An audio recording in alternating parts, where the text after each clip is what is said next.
안녕하십니까. 3월 22일 월요일 오전 11시를 가리키고 있습니다. 여전히 장기표 대표께서 출연해 주셨습니다. 예, 안녕하십니까. 예. 우선 이해찬 전 대표, 이해찬 전 국무총리가 은퇴하고 제야에 파묻힌 줄 알았더니 이번 주말에 이 선거 국면 전면에 등장해가지고 반드시 정권을 연장시켜야 되겠다. 그 연장의 필요성을 여러 각도에서 쏟아냈는데 이 포악한 발언이라고 저는 생각합니다. 이 점에 대해서 장 대표 말씀해 보시지. 예, 뭐 이해찬 씨는 전 대표는 본래 좀 경망스러운 말을 많이 합니다. 평범한 사람이 아니고 이 집권 여당 민주당의 대표를 지낸 사람이고 또 민주당 안에서 굉장한 실력자로 알려져 있습니다. 근데 이 사람이요, 국민을 무시해도 푼수가 있지 국민에게 도전하는 그런 발언을 했습니다. 이 LH 투기 사건과 관련해서 지금 국민적 분노가 정말 폭발하고 있는데 이런 말을 했습니다. 윗물은 맑아졌는데 아직 아랫물이 좀 흐릴 뿐이다. 그래서 이 아랫물까지 맑게 하려고 그러면은 재집권해야 된다. 국민 여러분, 이게 말이나 되는 소리입니까 이게? 윗물이 맑아졌습니까? 이분이 LH 투기 사건과 관련해서 문재인 대통령도 투기했음이 밝혀졌습니다. 양산 그 땅 1,800평, 그 실제로 형질 변경한 건 한 790평 되는 모양인데 밭으로 되어 있던 것을 대지로 형질 변경했거든요. 이것이 불법 부동산 투기의 전형적인 겁니다. 임야나 논밭을 사가지고 그걸 대지로 변경시키는 거, 이게 가장 이 투기 중에 가장 큰 투기입니다. 이것만 할 수 있다면 대한민국에 부자 안 될 사람이 없습니다. 근데 이를 두고 아주 불법과 편법이 없었다. 양산시장이 허가했다. 양산시장이 허가했으면은 불법이 아닙니까? 어떤 거는 허가 안 하고 집 짓는 데가 있습니까? 허가하게 하는 게 이게 문제죠. 이게 특권을 행사한 거 아닙니까? 즉 부동산과 관련해서 이런 말하자면 윗물, 대통령부터 지금 김의겸이라는 사람들 등등 그 사람들이 윗물이 아닙니까? 한두 명입니까 이게? 윗물이 맑아졌습니까? 그런데도 이런 헛소리를 합니다. 그리고 또 국민적 분노가 폭발하고 있는 때 이런 문제를 해결하려고 그러면 재집권해야 된다. 국정운영 잘못하면 잘못할수록 계속 재집권해야 되겠네요. 국민 여러분, 이런 망발을 넘어서 국민을 모독하는 발언을 하는 이 정당에 대해서 엄중한 심판이 저는 있어야 되겠다고 봅니다. 이해찬 씨가 윗물은 맑아졌는데 아랫물이 문제가 있다라고 하는 말할 자격이 없어요. 그는 노무현 정권 때 2기 국무총리를 상당히 장기간 재임했는데 그만두게 된 경위가 3.1절 행사에 참가하지 않고 부산에 가가지고 그 유력한 경제인들과 골프를 쳤다. 근데 그 유력한 경제인 중에는 그 부인이 살해 사건과 관련돼 가지고 이 무기징역을 받은 그런 유력한 경제인도 그게 포함되어 있어 가지고 결국은 중도 하차를 했는데 그가 국무총리 시절에 여러 행적에 대해서 떳떳지 못한 구석이 그만둘 때까지 많이 있었어요. 그런 사람이 지금 와가지고 윗물이 맑아졌다. 그 절대 말할 자격이 없고 이 좌파의 특성상 내가 하는 건 항상 옳다. 너희는 죄악이다. 너희는 부정이다. 아주 포악한 말을 그냥 휘두르는데 지금 이해찬 씨와 관련해서 제가 기억에 똑똑히 기억한 게 하나 있습니다. 이거 여러분을 소개해 드려야 되겠는데 96년 15대 국회의원 선거를 앞두고 그가 김대중 총재당입니다. 거기에 선거전략본부장을 맡고 기자회견을 했는데 이렇게 얘기를 했어요. 이번 15대 선거, 그 야당이죠. 그때 여당은 이게 총재가 김영삼 현직 대통령이고 전술 전략이 뭡니까? 그러니까 딱 이렇게 얘기를 했어요. 우리는 상대의 약점을 찾아내가지고 그것을 침소봉대한다는 거죠. 그러니까 그 상처를 까서 넓혀가지고 그 말은 중상모략하겠다는 것이죠. 그래가지고 이걸 국민에게 알리는 것. 그 이상의 선거 전략이 없다. 제가 귀를 의심했어요. 귀를 의심했어. 지금 우리 사회의 이 언어 폭력, 이 폭언, 이게 전부 정치권에서부터 비롯됐는데 그것이 현재의 이 집권 여당 좌파들에 의해서 자기는 항상 옳다고 그러니까 상대가 항상 나쁘다고 하니까 덮어 씌우는 데서 이게 언어 폭력이 나고 국민의 이 언어 생활을 황폐하게 됐다. 인물은 맑아졌다. 말할 자격이 없다. 네. LH 부동산 투기. 이거는 단순히 LH 말하자면 공사의 부정선거에 대한 국민적 부동산 투기에 대한 불법 투기에 대한 국민적 분노만이 아니라 문재인 정권의 부동산 정책 전체 25번이나 부동산 투기와 전쟁을 벌이겠다 했음에도 불구하고 집값은 전체적으로 평균이 약 한 67% 올랐습니다. 실제로 지금 강남이나 이런 데 집값 많이 오르는 데는 20억짜리는 40억이 됐습니다. 완전히 배로 올랐습니다. 이에 대한 이 국민적 분노가 폭발해가지고 지금 이 서울시장 선거 여론조사에서도 안철수 대표가 후보가 되든 또 오세훈 씨가 후보가 되든 하여튼 이 박영선 후보에 비해서 15, 6% 이상 압도적으로 승리하게 할 거라고 하는 여론조사가 나와 있는데도 불구하고 이 이해찬 씨는 뭐라고 말하냐면 선거에 좀 어려울 줄 알았는데 아주 다 이긴 거나 마찬가지다. 옛날에 뭐 조순신 나왔을 때 이런 때도 다 좀 진 것 같지만 우리가 이겼다. 이런 또 망발을 하고 있습니다.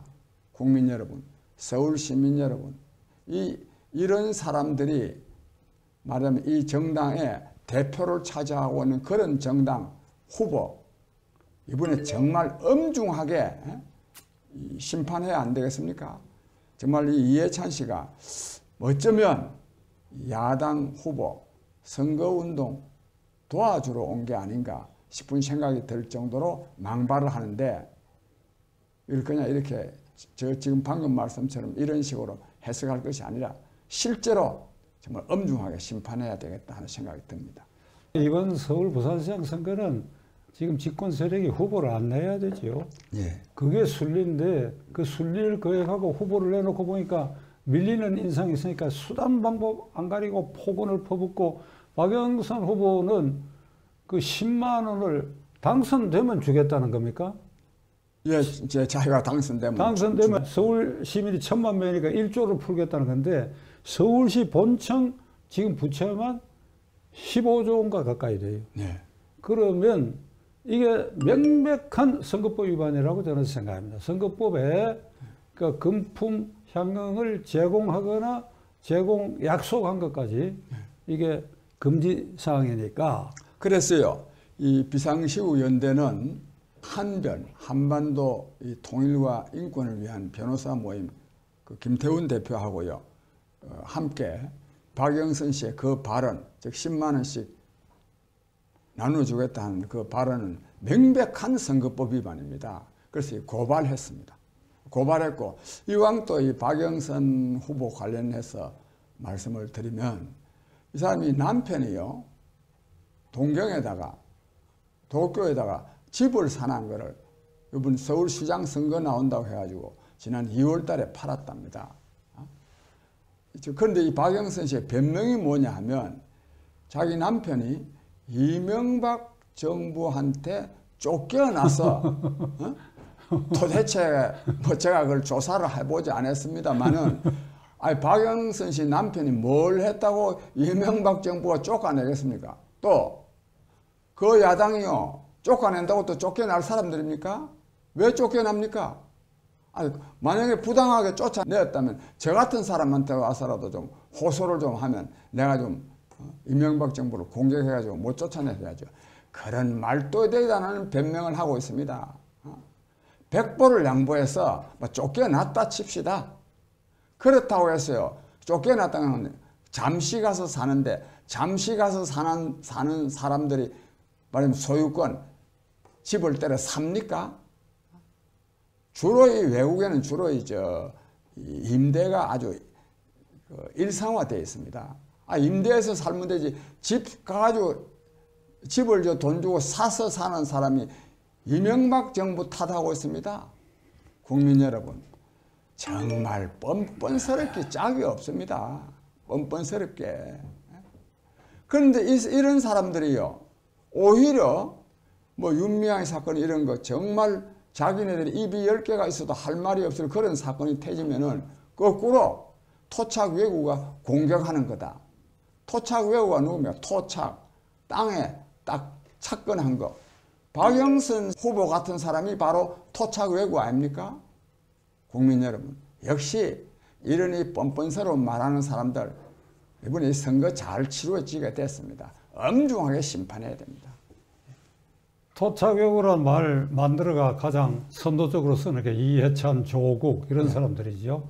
그러니까 도쿄 한복판에 아파트면 그거 아마 모르긴 해도 굉장히 비쌀 겁니다. 지금 쫓겨나다 그러면 그거 잠시 있는데 세를 얻어 살든지 그러지, 그거 해버리면 그 가서 집을 사고 그 세금 부동산 투기한 겁니다. 그것도요. 아니 그 세금까지 내잖아요. 그러니까 거기에 일본 정부에 그러면 토착외구라고 하는 게 그거야말로 진짜 토착외구지. 그거가 집을 사고 거기서 살고 그 세금을 내고.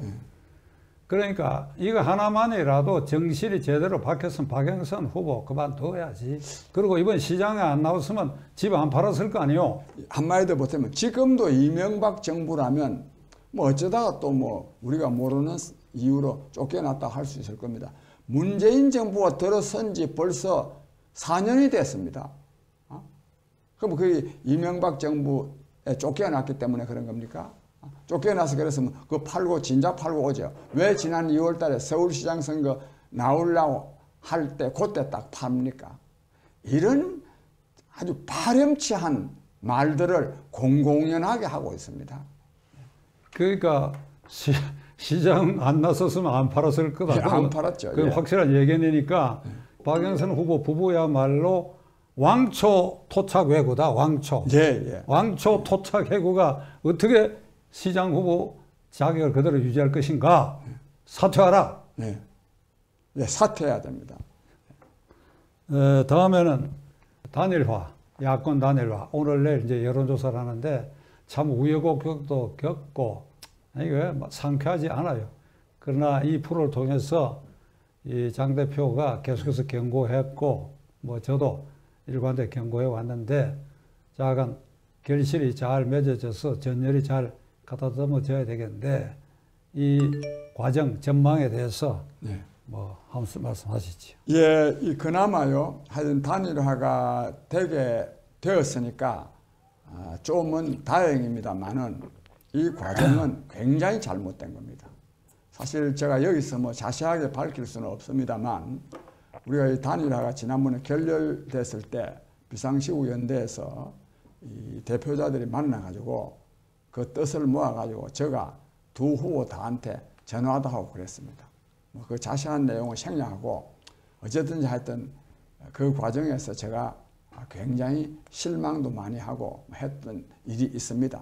그런데 지금요, 오늘 이제 내일 여론조사 해가지고 모레 발표해서 단일화를 한다는데 이것 자체도 이미 선거 전략상 굉장히 잘못된 일입니다.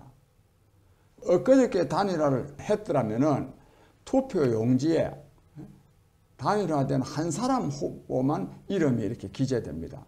지금은 이미 지금 두 사람 다 등록이 되어 있기 때문에 오늘 내일 단일화하고 모레 발표를 해도 투표 용지에는 두 사람 이름이 다 기재돼 가지고 그 안 된 사람한테는 사퇴라고 이렇게 찍게 되어 있습니다. 이 아주 안 좋은 겁니다, 이거. 두 사람 이름 중에 하나만 나와야지 두 사람 이름 다가 이렇게 변기대에 나오면 굉장히 안 좋습니다. 그런데 이렇게 되게 한 데 대해서요, 저는 김종인 위원장과 국민의힘에 중대한 책임이 저는 있다고 생각합니다. 왜 이렇게나 이 단일화를 늦춥니까?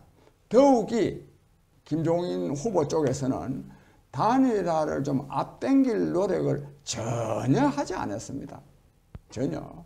그래서 말하자면 투표용지에 두 사람 이름이 기재되는 일이 벌어졌기 때문에 이에 대해서 선거 중에 지금 뭐 이거 책임 묻고 하면은 또 내부가 또 혼란스럽기 때문에 선거 중에 책임을 물을 일은 아니지만 반드시 저는 이에 대한 책임을 물어야 된다고 생각하고 있습니다. 그러나 사실 이 단일화되는 것은 결코 쉬운 일이 아닌데도 불구하고 두 사람 다가 사실 처음에 안철수 후보가 먼저 어떤 내용도 수용하겠다 그랬습니다. 또 그러고 났더니 좀 있으니까 오세훈 후보도 또 수용하겠다 해서 상당히 아름다운 단일화가 이루어지게 됐습니다.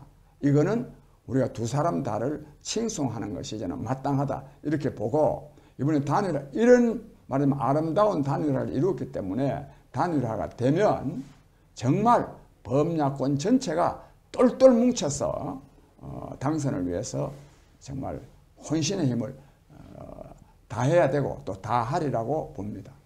아름다운 단일화, 더욱 아름다운 선거 과정, 그리하여 문재인 정권 심판의 날이 되도록 장 대표도 힘을 많이 보태시기 바랍니다. 네. 한명숙 전 국무총리 구하기가 박범계 법무장관에 의해서 이른바 모해 위정 사건에 대한 수사, 조사를 하라고 하는 이게 지휘권까지 발동됐는데 제 결론은 그렇습니다. 하늘과 땅을 뒤집자는 소리나 마찬가지인데 어이없는 일이고 사법 질서를 이렇게 파괴하고도 되는지 어찌 생각하십니까?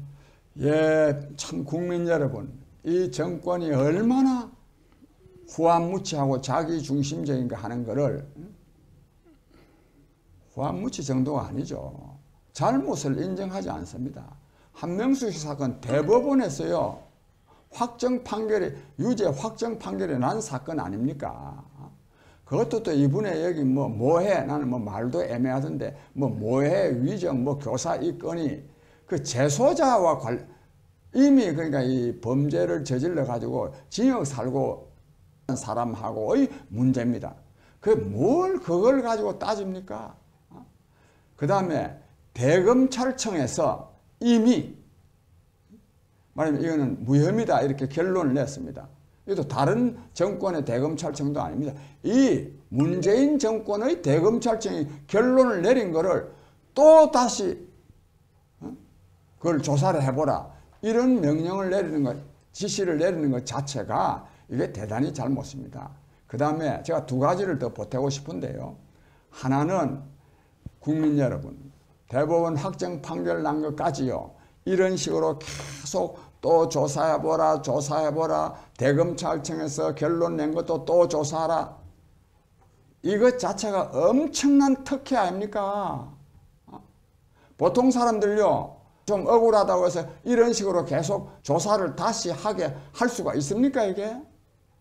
한명숙 씨가 뭡니까? 한명숙 씨는 억울할 게 없어요. 왜? 막 100보를 양보해서 좀 억울한 점이 좀 있다 하더라도 자기 동생한테서 그 누군지 그 뇌물 줬다, 돈 줬다 하는 사람의 수표가 1억짜리인가 수표가 나왔지 않습니까? 증거가 나왔는데 뭘 또 무죄라는 겁니까? 증거가 나왔는데 자칭 진보 진영의 파렴치성이 아주 노골화된 거는 한명숙 씨 사건부터입니다. 한명숙 씨 사건. 그래서 이제 이런 식으로 계속 하는 거 이거 자체가 특권이고 그 다음에 또 하나는요. 한명숙 씨입니다. 국무총리도 지내고 정치도 오래 했고 우리 사회도 정치 지도자급이고 또 사회 원로가 한데 자기 사건을 가지고 또 법무부 장관이 지휘권 발동인가 뭐 하게 해가지고 또 대검찰청에서 간부들 회의가 열리도록 하게 하는 거 한명숙 씨 몰랐겠습니까? 이거는 설사 법무부 장관이 하려고 그러더라도 한명숙 씨가 나이도 훨씬 더 많고 어른 아닙니까? 그거 이제 그만하셔요. 다 그 내 부덕의 소치입니다. 내가 좀 억울한 점이 있지만 그러나 더 이상 내가 그걸 밝히려고 하지 않습니다. 저는 그런 점에서 이번에 한명숙 씨가 얼마나 졸렬한 사람인가 하는 것을 다시 한 번 더 드러내 보였다고 생각합니다. 한명숙 씨는 2년 유기징역을 다 살고 나왔지요. 그러니까 구치소에 입소할 때, 그리고 나왔을 때, 그리고 문재인 대통령은 입소할 때 아마 그 현장에 가 있었을 것입니다.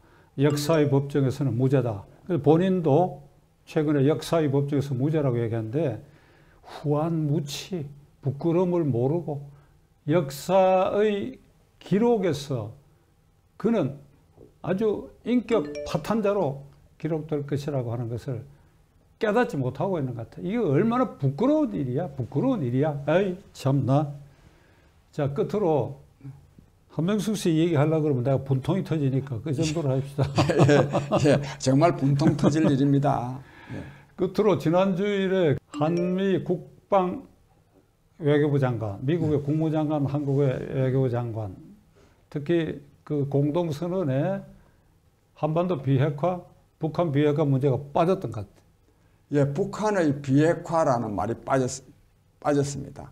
그 빠졌는데 특히요, 그 이제 핵무기와 뭐 미사일에 대한 그 문제를 앞으로 계속 다루어 나가야 된다. 이런 식으로 슬쩍 북한의 비핵화라는 말이 빠졌는데요.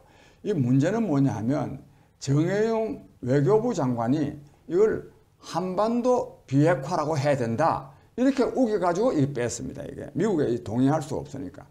국민 여러분, 이 한반도 비핵화라는 말은 북한의 비핵화하고 전혀 다른 말입니다. 북한의 비핵화라 해야 됩니다. 한반도 비핵화는 이미 벌써 한반도에는 핵무기가 저 남쪽에는 남한에는 없기 때문에 뭐 비핵화해도 북한만 하면 되긴 하지만 그러나 북한에서 주장하는 게요. 주한미군이 주둔하고 있으면 주한미군은 핵무기를 쓸 수 있기 때문에 한반도 비핵화하려고 그러면은 주한미군도 없어져야 또 우리 남한이 대한민국이 미국의 핵 우산에 있지 않아야 이게 한반도 비핵화다. 이런 주장을 합니다. 이거를 정의용 장관이 이걸 모를 리가 알고 있죠. 그런데도 불구하고 굳이 한반도 비핵화를 해야 된다고 주장한 이 정의용 장관은 이거는 북한의 비핵화라는 말을 빼기 위해서 억지로 말한 것이고 이거는 진짜 북한을 위한 사람이기 때문에 이런 사람이 정말 외교부 장관 하면 안 된다고 생각합니다. 정권 교체 외에는 방법이 없죠. 예, 정권을 교체해야 됩니다. 정권 교체는 방법이 없고 이 지금 좌파 주사파 정권의 이제 한미 동맹 이걸 아주 거추장스럽고 파괴하자는 거 아닙니까? 여기 미군 주둔하는 거 이걸 철군하라 그러는데 북한은 중국하고 한미 방위 조약과 딱 유사한 조약이 체결되어 있고 요게 압록강, 두만강 그 대안에 지금 33만 명의 중국군이 포진하고 있어요. 이 평택에 28,500명밖에 없는데 포진하고 있고 이쪽 한경북도 오른편 그 연해주 쪽에는 한 30km지만은 소련하고 러시아하고 국경을 맞대고 있는데 여도 러시아하고 북한하고도 같은 방위조약이 체결되어 있어요. 그러면 이렇게 봤을 때 거기는 이미 수십만 명이 이렇게 내려다보고 있고 여기는 섬에 고립된 것처럼 28,500명밖에 없는데 이걸 두고 철군하라고 지금 이러고 있어요. 정권 교체 외에는 방법이 없어요. 예, 정권 교체해야 되고 또 교체될 것 같습니다. 왜냐하면 문재인 대통령 지지율이 오늘 35%대로 떨어졌습니다. 오늘 수고하셨습니다. 예, 고맙습니다. 예.